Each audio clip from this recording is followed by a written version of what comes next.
as a city, I think we've perhaps done better than most other UK cities, because it's not just about these few weeks before the Olympic Games now. We've actually been working towards the Olympic for the last 5, 6, 7 years.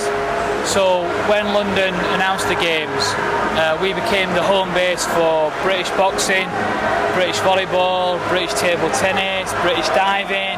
So without London winning the Games, we wouldn't have had all those British sports getting the money to create their home base here in Sheffield. So by doing that, that's given us much more prestige as a city in terms of international sport, but it's also brought much more money in as well. And so they've been based here for the last 5 years. So for the last 5 years, they've been bringing money into the city, they've been winning medals, we've been able to bring the people of Sheffield to meet them and see them and watch their competitions.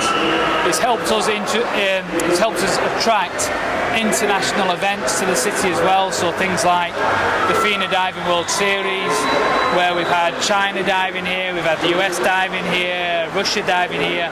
So again, just London having those games has meant much more to cities like Sheffield, who are big sporting cities who embrace sport.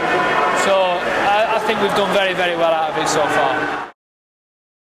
For what we know, because we don't know all the money that's come into Sheffield, but for the figures that we can quantify, Sheffield's made at least £20 million out of the London hosting the Olympic Games.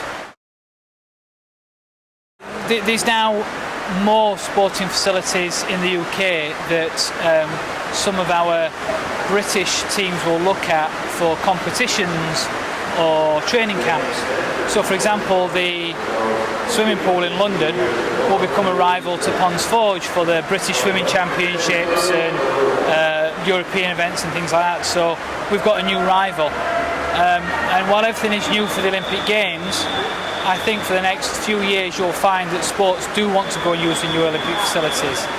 And then they'll realise how expensive it is in London and how much more it costs to put things on in London, and they'll come back. So we keep good relationships with sports governing bodies.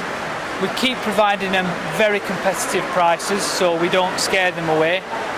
So that when they do go and try new places in London, or again lots of other places in the UK have had new facilities open for the Games, that they know that actually Sheffield's the best place to come back to, because as well as having good facilities, we've got that knowledge, that expertise and that experience to deal with things.